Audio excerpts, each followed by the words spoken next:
ജിൻസിയാണ്. ഞാൻ പാറപ്പടി ഇടവക കോഴിക്കോട് നിന്ന് വരികയാണ്. എൻ്റെ മോന് വേണ്ടിയാണ് ഞാൻ ഈ സാക്ഷ്യം പറയുന്നത്.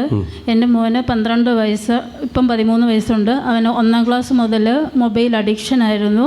അവന് 1, 2, 3 കൊറോണ ടൈമിലെല്ലാം ഭയങ്കരമായിട്ട് മൊബൈൽ അഡിക്ഷൻ ആയിരുന്നു. 4ാം ക്ലാസ് അവധി ആയപ്പോഴത്തേക്കിന് അവന് ഭയങ്കരമായിട്ട് രാത്രിയിലും പകലും ഇല്ല എന്നുള്ള രീതിയിൽ അവൻ്റെ കയ്യിൽ നിന്ന് മൊബൈലൊന്നും മേടിക്കാൻ പറ്റത്തുണ്ടായിരുന്നില്ല. അവൻ്റെ പപ്പയുടെ കൂട്ടത്തിലാണ് ഞാൻ ജോലി ചെയ്യുമായിരുന്നു. ഞാൻ ഇസ്രായേലിലാണ് ജോലി ചെയ്ത്. അപ്പോൾ പപ്പയുടെ കഴുത്തിന് പിടിക്കുകയും കൈ പിടിച്ച് ഞെരിക്കുകയും ഇടിക്കുകയും തൊഴിക്കുകയും ഉരുട്ടിയിടുമായിരുന്നു അവനെ, പപ്പായെ. അപ്പോൾ അവനെ ഒന്നും നിയന്ത്രിക്കാനേ പറ്റുന്നേ ഉണ്ടായിരുന്നില്ല. ഞങ്ങൾക്ക് എന്നിട്ട് ഞാൻ 2024 ഞാൻ അവധിയെടുത്ത് വരികയും കൗൺസിലിങ്ങും കാര്യങ്ങളുമൊക്കെ കാണിച്ചു. അത് കഴിഞ്ഞ് ഞാൻ എൽറോഗയിൽ എൻ്റെ കൂട്ടുകാർ പറഞ്ഞിട്ട് ഞാൻ വരികയും അച്ഛനെ കാണാൻ പറ്റിയില്ല. അന്ന് ഞാൻ ഉണ്ടായപ്പോൾ ഞാൻ എന്നിട്ട് അവധി കഴിഞ്ഞ് തിരിച്ചു പോയി. അത് കഴിഞ്ഞിട്ട് ഇവർ രണ്ടുപേരെയും കൂടെ, അപ്പനെയും മോനെയും കൂടെ ഞാൻ പറഞ്ഞു ഇവിടെ എൽറോഗയിൽ വന്ന അച്ഛനെ കാണാൻ പറഞ്ഞു. അച്ഛൻ പറഞ്ഞു 90 ദിവസത്തെ അത്ഭുത ജപമാല കണ്ട് പ്രാർത്ഥിച്ച് കഴിയുമ്പോഴത്തേനും ഇത് ശരിയാവുമെന്ന് പറഞ്ഞു. എനിക്കറിയായിരുന്നു അവൻ്റെ അപ്പൻ എന്തായാലും എൽറുകയിലെ പ്രാർത്ഥനകളൊന്നും കൂടാൻ പറ്റത്തില്ല. മൊബൈൽ ഇല്ലാത്തതുകൊണ്ടും TV ഒന്നും കാണാനും പറ്റത്തില്ലായിരുന്നു. അത്രമാത്രം അഡിക്ഷൻ ആയിരുന്നു അവന്. അപ്പോൾ ഞാൻ അവിടെ ഇരുന്ന് 90 ദിവസത്തെ ഞാൻ കണ്ടു. 90ാമത്തെ ഞാൻ 80 ദിവസമായപ്പോഴും തന്നെ അവനൊരു മാറ്റം വരാൻ തുടങ്ങിയായിരുന്നു. പതുക്കെ അവനെ പുറത്തിറക്കാനായിട്ട് തുടങ്ങുമായിരുന്നു. അവൻ റൂമിൽ നിന്ന് പുറത്തു പോലും ഇറങ്ങുന്നുണ്ടായിരുന്നില്ല അവന്. എത്ര വയസ്സുകാരൻ? 12 വയസ്സ്. 12 വയസ്സ്. 12 വയസ്സുകാരൻ്റെ കാര്യം പറഞ്ഞിട്ട് 7ാം ക്ലാസ് അല്ലേ? ഇപ്പം 7ാം ക്ലാസ്, 5ാം ക്ലാസ് തൊട്ട് അവന്.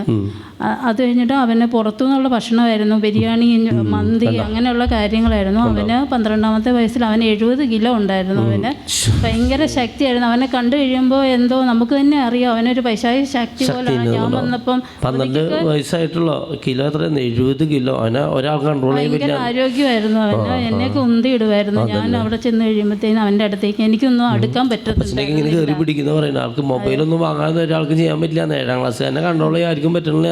എന്തിട്ട് സാക്ഷ്യം. ഞാൻ എന്നിട്ട് 90ാമത്തെ ദിവസം, അത് ഡിസംബർ 80 അത്ഭുത ജപമാല കണ്ടപ്പോൾ മാറ്റം വരാൻ തുടങ്ങിയില്ല. കണ്ടോ? 80 എണ്ണം കേട്ടോ, ശ്രദ്ധിക്കുക.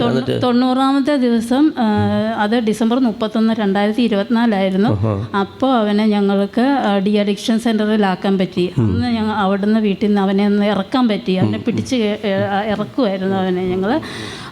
അത് കഴിഞ്ഞിട്ട് ഞങ്ങൾ ഫെബ്രുവരിയിൽ അവനെ ഡി അഡിക്ഷൻ സെൻ്ററിലായിരുന്നു. അപ്പം അത്ഭുത ജപമാല ഞാൻ കണ്ട് പ്രാർത്ഥിക്കുമ്പോൾ അച്ഛൻ വിളിച്ചു പറയുന്നുണ്ട് 12 വയസ്സായ അഡിക്ഷൻ സെൻ്ററിൽ അഡ്മിറ്റ് ചെയ്തിരിക്കുന്ന ഒരു മകനെ കർത്താവ് തൊട്ടനുഗ്രഹിക്കുന്നു.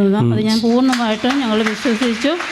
അവന് ഭയങ്കര മാറ്റമാണ് അത് കഴിഞ്ഞിട്ടെല്ലാം വന്നത്. അവനിപ്പോൾ 7ാം ക്ലാസ്സിൽ മാന്നാനം ചാവറയച്ഛൻ്റെ അവിടെ ഹോസ്റ്റലിൽ നിന്ന് മിടുക്കനായിട്ട് പഠിക്കുന്നു. അവന് ഇപ്പോൾ മാറ്റായി. ഇപ്പോൾ ഒരു കുഴപ്പമില്ല. അവൻ്റെ വണ്ണമെല്ലാം കുറഞ്ഞ് ഞങ്ങൾ തേനും ഒലിവ് ഓയിലും എല്ലാം കൊടുക്കുന്നുണ്ട്. പിന്നെ നോർമൽ ഒരു കുട്ടിയെ കാര്യങ്ങളടിച്ച് നന്ദി പറഞ്ഞ്. അപ്പോൾ ചേച്ചി ഈ 90 ദിവസമായപ്പോൾ അവനൊന്ന് പിടിച്ചു കെട്ടി അവനെ ഡി അഡിക്ഷൻ സെൻ്ററിൽ എത്തിക്കാൻ പറ്റിയിരുന്നു. അതാണ് ഒരു സാക്ഷ്യം. ഡി അഡിക്ഷൻ സെൻ്ററിൽ എത്തിക്കാൻ തന്നെ പറ്റുന്നുണ്ടായില്ലാന്ന്. അവനൊന്ന് പിടിച്ചിറക്കിയിട്ട് റൂമിൽ നിന്നേ. അത്രയും ആരോഗ്യമാണ്, ഒരു പൈശാചികമായ ഒരു ശക്തിയായിരുന്നു എന്ന് പറയണേ. അതിനുശേഷം അപ്പോഴും ചേച്ചി ഇത് കണ്ടുകൊണ്ടിരുന്നു അല്ലേ? ഞാൻ പറഞ്ഞത് വീണ്ടും അടിവരയിടുകയാണ് കേട്ടോ. അച്ഛന് കിട്ടിയ ഒരു ശക്തമായ ദൈവിക സന്ദേശമാണ് കഴിഞ്ഞതിൻ്റെ മുമ്പത്തെ അത്ഭുത ജപമാലയിൽ ഞാൻ നമ്മളോട് പറഞ്ഞു കഴിഞ്ഞു. ശ്രദ്ധിച്ചോന്നറിയില്ല. മാനസിക പ്രശ്നങ്ങൾ, ഇങ്ങനെയുള്ള ഭ്രാന്ത്, മെൻ്റൽ, സൈക്കാട്രിക് രോഗങ്ങൾ മാറിക്കിട്ടാൻ അത്ഭുത ജപമാല എത്ര ദിവസം കാണണമെന്ന് അച്ഛൻ പറഞ്ഞു? ദീർഘനാൾ കണ്ട് പ്രാർത്ഥിക്കുക. മനസ്സിലായി? 90 ദിവസമല്ല, ദീർഘനാൾ. 90 ദിവസമായപ്പോൾ അതിനെ കൺട്രോൾ ചെയ്യാൻ പറ്റിയുള്ളൂ. പിന്നെ ഈ ചേച്ചി കണ്ടുപിടിക്കുന്നു. എന്നിട്ട് ഫെബ്രുവരി വരെ അല്ലേ? ഫെബ്രുവരി മാസത്തിലാണ്. അപ്പോഴാണ് അച്ഛൻ വിളിച്ച് പറയണത് ഇങ്ങനെ ഒരു കൊച്ചിനെ കർത്താവ് സ്പർശിക്കുന്നു. പിന്നെ മാറ്റമായി. പിന്നെ ആളിപ്പോൾ വീട്ടിൽ കൊണ്ടുവന്നു. ആ നോർമലായി ഇപ്പോൾ പഠിച്ചുകൊണ്ടിരിക്കുന്നു. അതുപോലെ തന്നെ എന്തൊരു വലിയ സാക്ഷി. അതുപോലെ തന്നെ എനിക്കൊരു 20 വർഷമായിട്ട് മൈഗ്രെയിൻ ഹെഡേക്ക് ഉണ്ടായിരുന്നു. ഞാൻ മൂക്കുത്തിയും സെക്കൻഡ് സ്റ്റേറ്റ് ഉപയോഗിക്കുന്ന ആളായിരുന്നു. അത് ഊരി മാറ്റിയതിലൂടെ ഒരു 20 വർഷത്തോളമായി കണ്ടിന്യൂസ് ആയിട്ട് വേദന സംഹാരി ഗുളികളെല്ലാം കഴിച്ചുകൊണ്ടിരുന്ന ഞാൻ ഇപ്പോൾ 1 വർഷത്തോളമായിട്ട് അങ്ങനെ ഒരു അസുഖമേ ഇല്ല. മൂക്കുത്തി സെക്കൻഡ് സ്റ്റേറ്റ് അതുപോലെ കഴിഞ്ഞ ആഴ്ച അച്ഛൻ അത്ഭുത ജപമാലയിൽ പറഞ്ഞു, വർഷങ്ങളായിട്ട് കുമ്പസാരിക്കാതെ സ്ട്രോക്ക് വന്ന ഒരാളെ അനുദപിച്ച് കുമ്പസാരിക്കാൻ. അത് ഞാനാണ്. ഞാൻ ഇസ്രായേലിൽ ജോലി ചെയ്തുകൊണ്ട് എനിക്കത് കുമ്പസാരിക്കാനുള്ള ഒരു അവസരം ഉണ്ടായിരുന്നില്ല. ഞാൻ വരുമ്പം ഒന്ന് ജസ്റ്റ് ഒന്ന് കുമ്പസാരിക്കുന്ന അത് അങ്ങനെ അങ്ങ് പോകുമായിരുന്നു. അപ്പോൾ എനിക്ക് 2025 ഈ വർഷം തന്നെ സെപ്റ്റംബറിൽ എനിക്ക് സ്ട്രോക്ക് വരികയും എൻ്റെ ഒരു സൈഡ് പൂർണ്ണമായിട്ട് തളർന്നു പോവുകയും ചെയ്തിട്ടുണ്ടായിരുന്നു.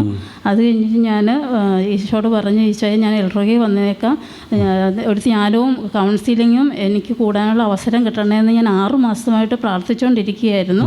അതിനുള്ള അവസരം ദൈവം തന്നു. എനിക്ക് ഞായറാഴ്ച ഞാനിവിടെ വരുമ്പോൾ എൻ്റെ ഈ കൈയൊന്നും എനിക്ക് പൊക്കാനേ പറ്റുന്നുണ്ടായിരുന്നില്ല, കാലിന് സ്വാധീനം ഉണ്ടായിരുന്നില്ല. അതെല്ലാം എനിക്കിപ്പോൾ നടക്കാനും എല്ലാം നോർമലായി.